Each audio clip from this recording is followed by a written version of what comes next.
Hi there, Agents for Change. It's Dara Bell here. I am making a post that follows on from rather differently from the social media posts I've been doing recently. Um, it's actually this post is called "We Are Creators, Not Consumers," because I feel that over the last about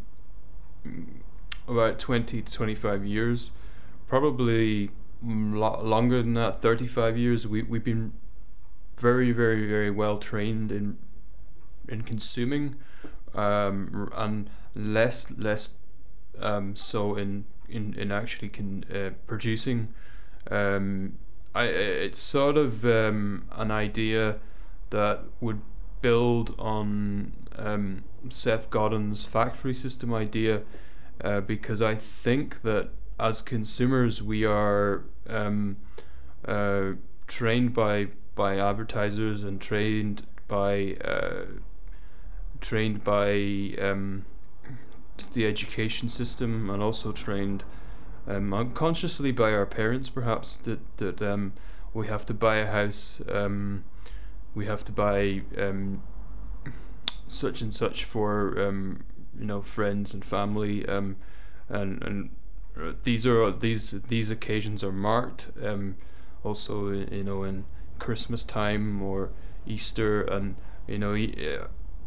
holiday cards even inform us that we need to honor these sort of commercial traditions. So one of the things I really like is it's a Maria Montessori schools, which are I don't know if you've ever visited a Maria Montessori school, but they teach kids from a very young age to more or less be producers rather than consumers. There's an emphasis on the teaching creativity and children's tactile senses, and creativity in play, and also as a person, Maria Montessori was somebody that designed furniture that was ergonomic, and she also was a Renaissance character that really let the creative sides to her flourish. And if she wanted to produce something, she just went ahead and did it. The schools have been, I don't know, quite popular over the last number of years. My friend actually runs one in Edinburgh in Scotland, and they are a model, I would say. For I think in the US we have the charter school as well, which is it's something that is becoming to show children that they can be producers, not just consumers. I think for us as advertisers or marketing or communications professionals, I think that, or indeed in anything you want to do, I'll just throw that out there too, that you can really focus on the about a sort of a 70 to 30 producing versus consuming ratio, which will allow, I would say, would allow you to let your projects flourish. If you're consuming a lot of material, I don't know, online or multimedia, perhaps television's a really poor example, because it doesn't really fit into the 30, even into the 30%.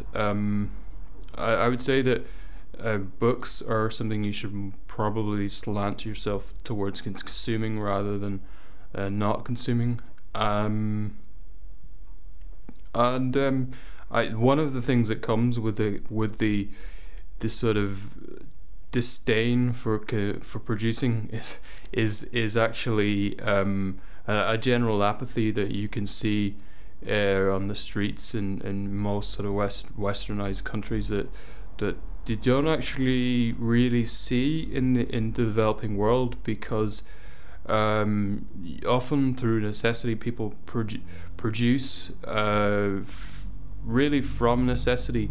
So if you ever see Coca-Cola cans in an African country, you can see that they've been cut up to be used in other ways, or essentially you just want to yourself keep a focus on what it is you are are doing with your life, and make sure that you stack it towards a sort of 70%, and that you're producing and consuming, but just that you're just really making it you're not stacking it too far. um, if you stack anything over, if you're doing anything over 51% of your time, then it's quite a difficult path to tread. So you want to be sort of somewhere around well over your 51% of producing, and way into, for real success, you want to be around a 70-30, to just sort of balance out your time. This is really an idea.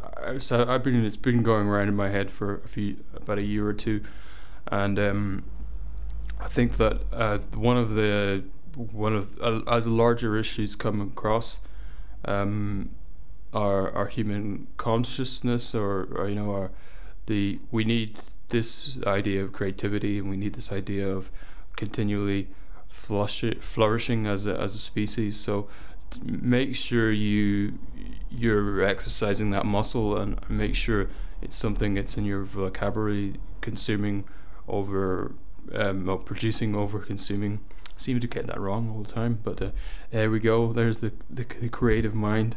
So thank you very much, Agents for Change. It's Darabelle signing off.